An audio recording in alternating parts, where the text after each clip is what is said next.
कल्याण डोंबिवली महापालिकेच्या महापौर पदासाठी अनुसूचित जमातीसाठीचं आज आरक्षण सोडत जाहीर झाली आहे. ही सोडत जाहीर झाल्यानंतर शिवसेनेच्या गोटामध्ये एकंदरीतच आनंदाचं वातावरण पाहायला मिळतं आहे. याचं कारणही तसंच आहे, कारण शिवसेनेकडे अनुसूचित जमातीसाठी 2 उमेदवार आहेत. एक किरण भांगले, दुसरे आहेत ते हर्षाली थविल. तर दुसरीकडे आपण जर पाहिलं तर भाजपकडे मात्र उमेदवार नाही आहे. त्यामुळे एकंदरीतच शिवसेनेच्या गोटात सध्या आनंदाचं वातावरण आहे. शिवसेनेकडे जे 2 उमेदवार आहेत, हे दोन्ही उमेदवार तरुण आहेत, सुशिक्षित आहेत. एकंदरीतच दोन्ही उमेदवार आपल्यासोबत आहेत. आपल्यासोबत किरण देखील आहे आणि हर्षाली देखील आहे. किरण, काय सांगशील आज पहिल्यांदाच निवडणुकीला सामोरे गेला, जिंकलाच देखील, आणि आज तुझं नाव महापौर पदाच्या चर्चेत आहे. नक्कीच. सर्वप्रथम संविधानाचे आभार मानेल आणि डॉक्टर बाबासाहेब आंबेडकरांनी ज्या तरतुदी केल्या आहेत त्यामुळे ही संधी भेटलेली आहे. नाहीतर ह्या संधी कमी भेटतात. पण योगायोगानेच आणि राज्याचे उपमुख्यमंत्री एकनाथजी शिंदेसाहेब असतील, श्रीकांतजी शिंदेसाहेब असतील आणि आमचे कल्याणचे शहर प्रमुख रवी पाटील साहेब असतील, त्यांनी आमच्यावर जो विश्वास दाखवलेला आहे, ज्यांनी तिकिटापासून आमच्या मागे खंबीरपणे उभे आहेत आणि तिकीट तर दिलंच, त्यानंतर निवडून पण सुद्धा आणून दिलेलं आहे. आणि त्यामुळे की सगळ्या गोष्टी म्हणजे त्यांच्या चौकटीमध्ये सगळ्या बसलेल्या असल्यामुळे आम्हाला एवढा जास्त त्रास झाला नाही. आणि आम्ही स्वतः उच्च शिक्षित असल्यामुळे तुम्हाला खरं सांगायला लागेल की दुसऱ्या पक्षातल्या लोकांनी पण आम्हाला मदत केली की बाबा मी तुझ्या मागे आहे, मी कुठल्या पण पक्षात असू दे, पण नानांनी तुला संधी दिलेली आहे, म्हणजे नक्कीच तुझ्यामध्ये जी हिंमत आहे म्हणून तुला संधी दिलेली आहे. आणि लहानपणापासून त्यांच्या जवळीक असल्यामुळे 15 ते 20 वर्षापासून त्यांची कामं बघतोय. त्यांच्या प्रत्येक कार्यक्रमामध्ये त्यांच्या सहभागी आहे. मग छत्रपती शिवाजी महाराजांची जयंती असेल, मिरवणुका असतील, रक्तदान शिबिरं असतील, ज्येष्ठांसाठी कामं असतील, लहान मुलांसाठी गणपतीमध्ये स्पोर्ट्स स्पर्धा असतील, अशा प्रत्येक कार्यक्रमामध्ये आमचा सहभाग आहे. महापौर पदाची संधी मिळाल्यास कोणती अशी विकास कामांची प्रामुख्याने तू राबवशील? नक्कीच. स्वच्छता विभाग झाला, आरोग्य विभाग झाला, तरुण असल्यामुळे तरुणांसाठी रोजगार कसा निर्माण होईल, ज्येष्ठांसाठी कामं करण्याची संधी भेटेल. आणि जसं 2022 साली राज्याचे मुख्यमंत्री एकनाथजी शिंदेसाहेब बसले, तेव्हा जो कल्याणचा कायापालट झाला तो तुम्हीसुद्धा बघितलेला. आणि त्यांच्या मागे रवी पाटील साहेब आहेच. त्यांनी ज्या प्रकारे निधी वळवला आणि ज्या प्रकारे त्यांनी मेट्रोचा, तुम्हाला पण माहीत असेल, त्यांनी 9 वर्षापासून मेहनत घेतलेली आहे त्या प्रकल्पासाठी. जो रामबागे सदानंद चौकामार्गे दुर्गाडी होता, पण त्यांच्या ज्या 9 वर्षाच्या प्रयत्नाला त्यांनी वाचा फुटली आणि बिर्ला कॉलेज मार्गे, खडकपाडा मार्गे दुर्गाडीला ती मेट्रो फिरलेली आहे. त्यामुळे त्यांचा जो विकासाचा काम बघता नक्कीच त्यांच्या खांद्याला खांदा लावून काम करण्याचा प्रयत्न आहे. आणि काल जसं तुम्ही आता बोलले की मनसेचं डबल इंजिन पण लागले, तसं ते आमच्या मागे आहे. त्याच्यामुळे कामाला गती तर फास्टच भेटणार आहे. आणि जी काही राहिलेली कामं आहेत नक्कीच दुतर्फा स्पीडने पळतील. ताई, काय सांगशील? दुसऱ्यांदा निवडणुकीला सामोरं गेलीस, निवडून देखील आली आहे, आणि आज महापौर पदासाठी तुझं देखील नाव चर्चेत आहे. हो.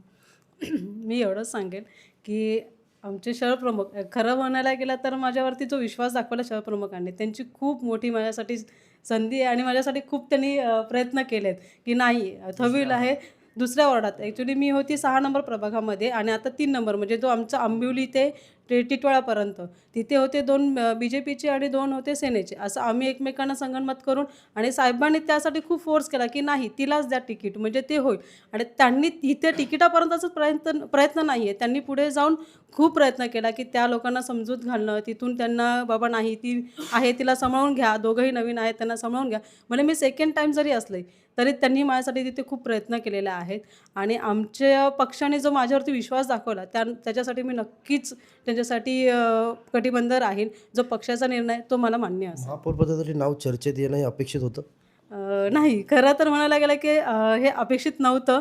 पण मग असं एक ST आरक्षण पडलं. जसे आता भांगले साहेब बोलले की संविधानाने आम्हाला जो अधिकार दिला, खरं तर बघायला गेलं की आजपर्यंत STचा महापौर कधीही नव्हता इथे. उपमहापौर होते पण महापौर नव्हते झालेले. जी संधी आज आली आहे लागून, मला सगळेजण बोलायचे की हर्षली, जर STचा महापौर जर बसायची वेळ आलीच तर तुझं नाव नक्कीच असणार चर्चेत. तर त्यांचा शब्द आज माझ्यापर्यंत येतो, त्यासाठी मी खूप माझ्यासाठी नशीबवान समजते की कुठेतरी देवाचे कुठे माझे कर्म असेल की ते मला आज भेटतात आहे. माझी वडिलांची कुठेतरी कर्म आहेत की ते मला भेटतात आहे. एवढंच मी बोला. आणि साहेबांचं जे माझ्यावरती उपकार झाले की साहेबांनी माझ्यासाठी खूप प्रयत्न केला की नाही, त्यांनाही खूप त्रास झाला माझ्यामुळे, त्याने प्रत्येक गोष्टीला माझ्यासाठी साथ दिलेली आहे ही. आजही त्यांची साथ माझ्यासाठी अशीच राहावी, मी एवढंच त्यांना सांगते. ताई, तरुण आहेस, महिला आहेस, तर महापौर पदाची जर संधी मिळाली तर कोणती विकास कामं आहे जी प्रामुख्याने शहरात करावीशी वाटतं? विकासाला खरंच मूलभूत मी सांगेल की आज आपल्या कल्याण डोंबिवली जर बघाल की जो 5-5.5 वर्षाचा जो गॅप पडला आहे, त्या गॅपमध्ये कुठलीही कामं नाही झालेली जशी आम्हाला पाहिजेत तशी नाही आहेत. आज आम्ही कुठल्या अधिकाऱ्याने जर सांगायला गेलो तर अधिकारी लोक आम्हाला डावळत होते. आज आम्ही जर महापौर म्हणून मी बसली तर महिलांसाठी जे असतात जे योजना असतात किंवा काय असतं त्यासाठी मी भर घालेल. युवा पिढीसाठी मी नक्कीच प्रयत्न करेल. ज्येष्ठ आहेत, विकास जो आहे जो कुठे कुठे रखडलेला आहे तो विकासाला गती आणण्याचा नक्कीच प्रयत्न करेल मी. आपल्यासोबत शहर प्रमुख देखील आहेत. तुमचंही यशच आहे, कारण कल्याण पश्चिममध्ये जास्त प्रमाणात शिवसेनेचे नगरसेवक यंत्रणा तुम्ही निवडून आणलेत. महापौरपद पण आता सध्या तुमच्या वाट्यालाच आलं. काय वाटतं तुम्हाला? 2 तरुण चेहरे आहेत. नक्कीच आनंदाची बाब आहे. शेवटी पक्षासाठी मेहनत करणारा प्रत्येक कार्यकर्ता महत्त्वाचा आहे. मी शहरप्रमुख म्हणून मॅनेजमेंट करणं आणि त्यांच्यापर्यंत पक्षाचा मेसेज पोचवणं आणि पक्षाचे नगरसेवक निवडून आणणं याच्यासाठी सातत्याने मी प्रयत्न केलेले आहेत. आणि मी स्वतः एकटा या ठिकाणी तुम्हाला माहीत आहे की तुम्ही स्वतः माझ्या संपर्कात होता महिनाभर, आणि ज्या पद्धतीने या शहरामध्ये 25+ नगरसेवक कल्याण पश्चिमचे निवडून येणार हे मी दाव्यानुशी साहेबांपर्यंत सांगितलेलं होतं. 20 नगरसेवक निवडून आलेले आहेत 10 पॅनलमध्ये, आणि ती फक्त आशीर्वाद हिंदू हृदय सम्राट सरसेनापती बाळासाहेब ठाकरे, धर्मवीर आनंदगी साहेबांचा आहे, माझ्या दुर्गादेवीचा आहे, गणपतीचा आहे, ह्या सगळ्यांचा आशीर्वाद, कुलदैवतचा आशीर्वाद, माझ्या आईवडिलांचा आशीर्वाद आहे.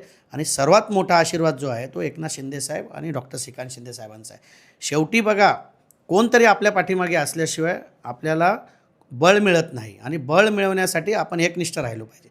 मी 35 वर्ष शिवसेनेशी एकनिष्ठ आहे, प्रामाणिक आहे, आणि एकनाथ शिंदे साहेबांसोबत आज 22वं वर्ष चालू झालं आहे.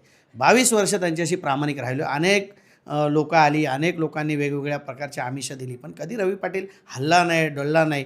अनेक माझ्यावर 2 वेळा मी आमदारकीचा इच्छुक असताना मला सांगितलं गेलं की तुम्हाला थांबायचं आहे, तरी घाबरलो नाही, पक्षाचं काम करत राहिलो. आज योगायोगाने ST आरक्षण पडले आणि माझ्या घरातलं तो कोण नाही. त्याच्यामुळे कार्यकर्त्याला न्याय मिळावा, आणि रवी पाटील त्याच्या पाठीमागे खंबीरपणे उभा आहे. जर खऱ्या अर्थाने कल्याण डोंबिवलीमध्ये कायापालट करायचं असेल तर वरिष्ठांना माहिती आहे निर्णय घेणं, आणि वरिष्ठ नक्की निर्णय घेणार. कालच मनसेने तुम्हाला पाठिंबा दिला आहे. सध्या मनसेकडे पण एक ST कॅन्डिडेट आहे, शीतल मंडारी. काय वाटतं तुम्हाला एकंदरीत? जर पाठिंबा दिला आहे त्यांना महापौर मिळू शकतं, तुमची भूमिका काय असणार? नाही, माझं एकच भूमिका आहे की शिवसेना, भाजपा, रिपाई, आता मनसे ह्या युतीचा महापौर करण्याचा अधिकार आदरणीय एकनाथ शिंदे साहेब आहेत, देवेंद्रजी फडणवीस साहेब आहेत, रवी चव्हाण साहेब आहेत, डॉक्टर श्रीकांत शिंदे साहेब आहेत. हे लोक निर्णय घेतील. त्यांना पूर्ण माहिती आहे काय निर्णय घ्यायचा. आणि शिवसेनेचे 2 उमेदवार या ठिकाणी आमचे ST प्रवर्गातील निवडून आलेले आहेत. एक माझ्या प्रभागातला किरण बांगले आणि एक हर्षाली थविल आहे. तर या सगळ्यांचा निर्णय आदरणीय एकनाथ शिंदे साहेब आणि डॉक्टर श्रीकांत शिंदे साहेब घेतील, एवढं मी नक्की तुम्हाला सांगेन. काय सल्ला द्याल दोघांना? पण दोघांपैकी कोणीतरी एकाच्या एक गळ्यात जण महापौर होणारच आहे, त्याबद्दल दुमत नाही आहे. दोघांना एकच सल्ला देईल की लोकांसाठी काम करा. जनतेच्या अपेक्षा खूप मोठ्या आहेत. आरोग्याचा प्रश्न खूप मोठा आहे. आरोग्यासाठी शासकीय दर्जाचे हॉस्पिटल या ठिकाणी झाले पाहिजेत. त्या ठिकाणी स्वच्छतेचे प्रश्न निघाले पाहिजेत. रस्त्याचे जे काँक्रिटीकरण बाकी आहेत ते काँक्रिटीकरण झाले पाहिजेत. या शहरामध्ये ज्येष्ठ नागरिक आहेत, महिला आहेत, युवा आहेत, यांच्यासाठी काम केलं पाहिजे. खूप कामं आहेत. काम करायला काय, सगळे फुटपाथ मोकळे झाले पाहिजेत. सगळ्या एरियामध्ये ज्या टपऱ्या जे काय छोटे मोठे रस्ते ऑक्युपाय केलेले हे सगळं मोकळं झालं पाहिजे. शेवटी शहर हे माझं सुंदर झालं पाहिजे, स्मार्ट झालं पाहिजे. शहरामध्ये कुठल्याही प्रकारची अशी लोकांनी नाव ठेवण्यायोगी जागा राहिली नाही पाहिजे. अशा पद्धतीचं काम झालं पाहिजे. जे इन्फ्रा 2022 पासून आदरणीय एकनाथ शिंदेसाहेब आणि डॉक्टर श्रीकांत शिंदेसाहेबांनी आणलेत, ते इन्फ्रा कसे लवकरात लवकर पूर्ण होतील त्याच्या प्रत्येक बैठका आपल्याला घेऊन त्या ठिकाणी काम केलं पाहिजे. यासाठी मी स्वतः आग्रही असणार आहे. त्यामुळे वरिष्ठांचा जो निर्णय असेल तो मान्य असेल. एकंदरीतच आज आपण जर पाहिलं तर पहिल्यांदाच कल्याण डोंबिवलीला तरुण असा महापौर मिळणार आहे. त्यामुळे ही 2 नावं चर्चेत आहेत. आता महापौर पदाची माळ कुणाच्या गळ्यात पडते हे पाहणं देखील तितकंच महत्त्वाचं ठरणार आहे. अभिजित देशमुख, जिल्हा वार्ता, कल्याण. जिल्हा वार्ता, जनतेचा आवाज.